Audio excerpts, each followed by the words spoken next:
Making new friendships as an adult, especially as you get older, can seem so darn hard. At least it was for us. So true. Until we found the 3-6 rule, and then everything changed. You want to hear about it?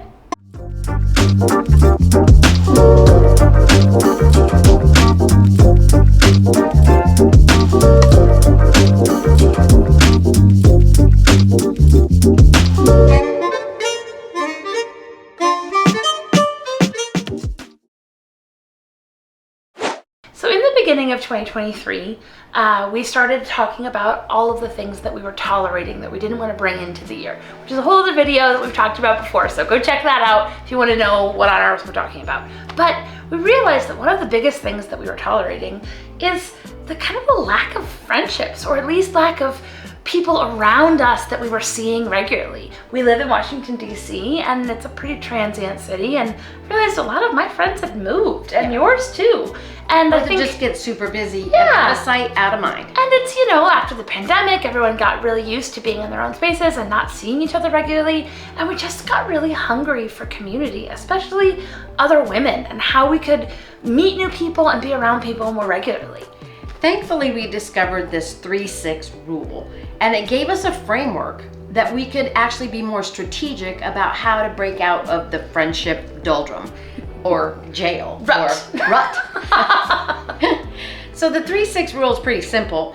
We often meet somebody, maybe you're meeting someone at the playground, At work. or you meet somebody at an event and you think they're really cool. I would like to get to know them. They kind of got on your radar and you think they're cool, you had a good conversation, how do you keep it going? And the 3-6 rule means that in order to create a meaningful relationship within the first 6 weeks, you need to have 3 meaningful interactions, 2 of them in real life, and that's what creates a friendship.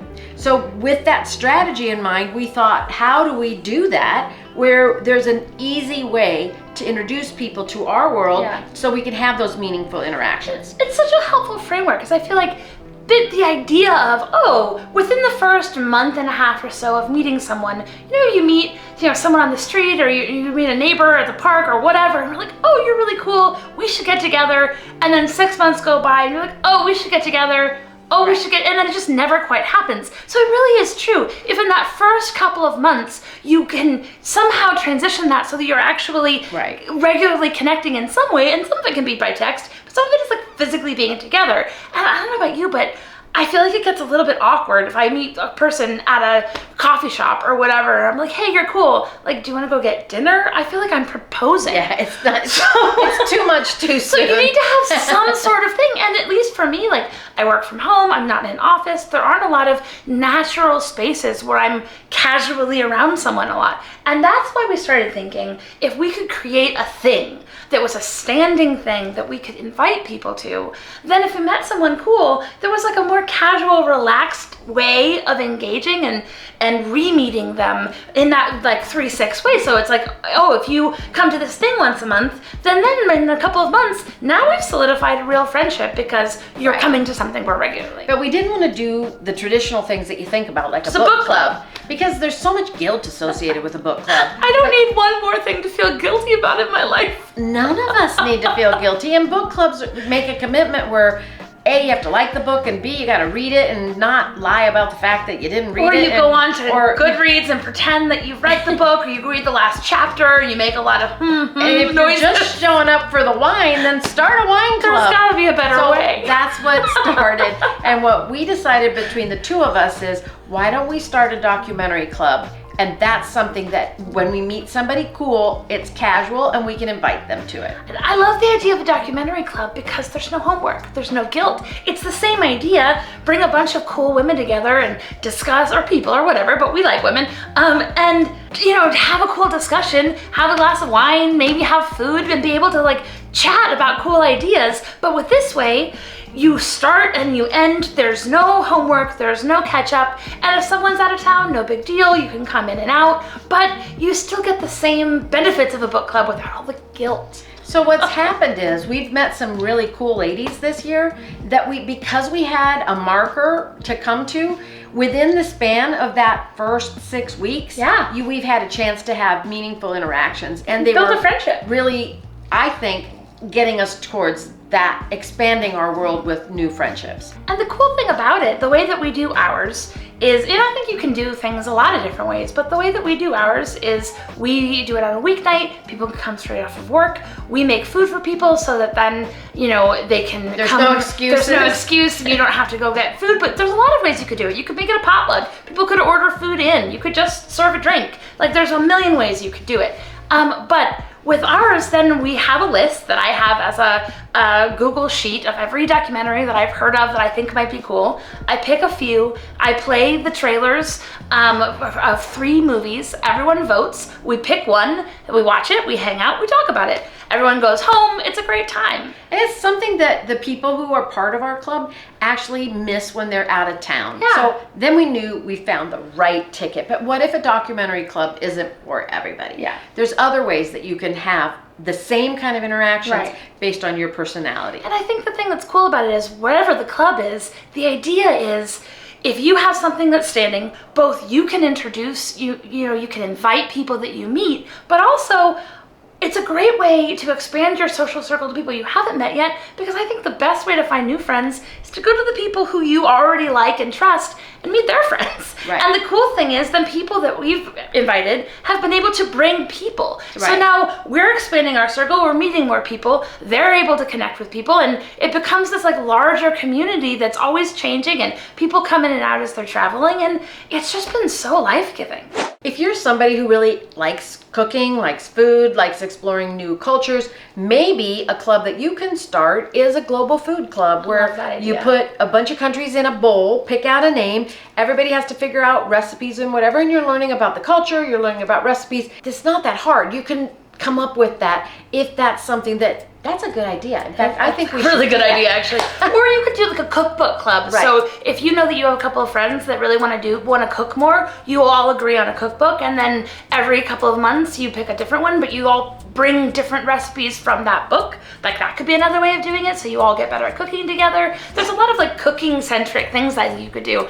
I love the idea of what we call visiting cakes. It's such a Southern thing. We're not Southern at all, but I think it's a great idea. That could be a whole other video of like not too sweet, really simple cakes that you can make, and the idea that like you bake something and then everyone comes and you rotate through different people's homes. If someone wants to bake something super relaxed, you just use it as a chance to catch up. That could be a way of doing it. In this case, what I had read is that somebody makes the cake and you visit somebody's home with the gift. Love it. So the person has to clean their home. They don't have to cook. Somebody else in the club is tasked with bringing the visiting cake. You all eat it. You rotate and around. You catch up on each other's lives. It gives a reason to do something, and that's the point. That's the point. There's so many ideas. You could do a spa night. Yeah, you could all like Everybody just come and put a face bring a mask face on. mask and do nails and watch a silly movie. Like, how much fun does that sound? You guys used to have bad movies nights. Yeah, so my brother and I lived together for a while, and we used to throw awful 90s movie nights.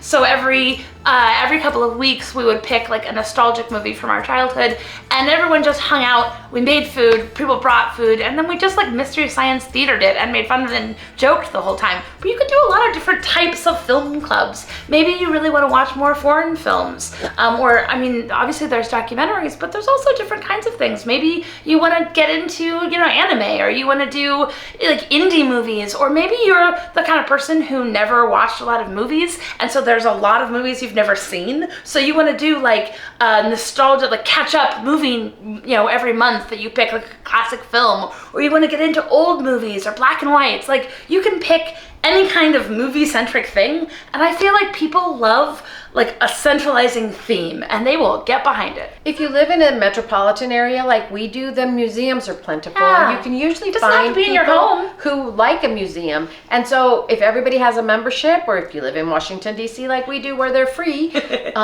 you can go to a museum together, see an exhibit, just plan on it that you're doing it once a month.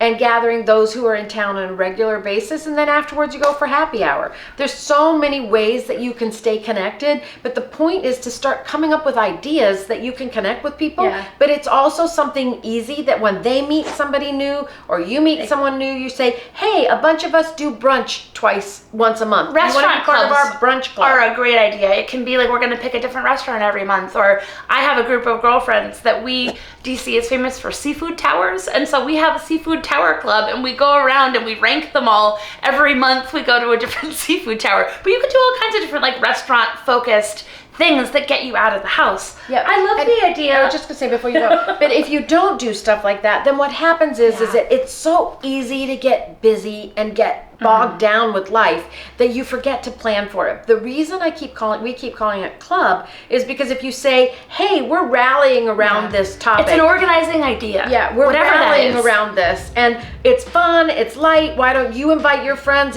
we'll share friends with one another.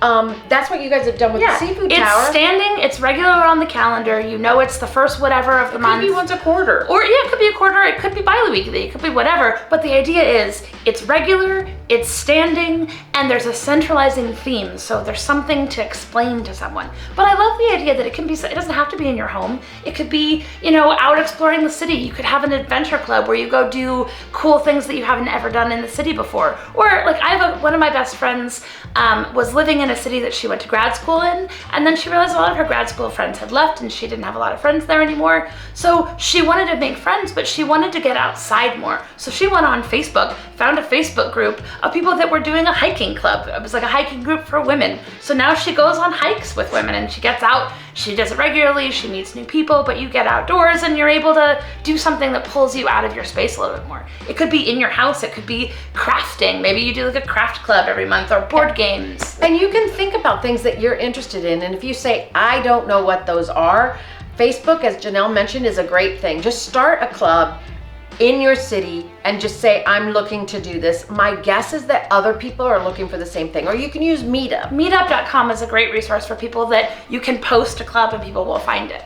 So the point is, again, that 3-6 rule. If you think in terms of, if you want to expand your friendships within 6 weeks, a new person, you need to have 3 meaningful interactions, 2 of them in person, to actually cement that friendship, and then you build on that. That's what changed it for us. And our way of thinking was, it's easier to have something that we know is regular to have people invite to, so that we could be consistent about it.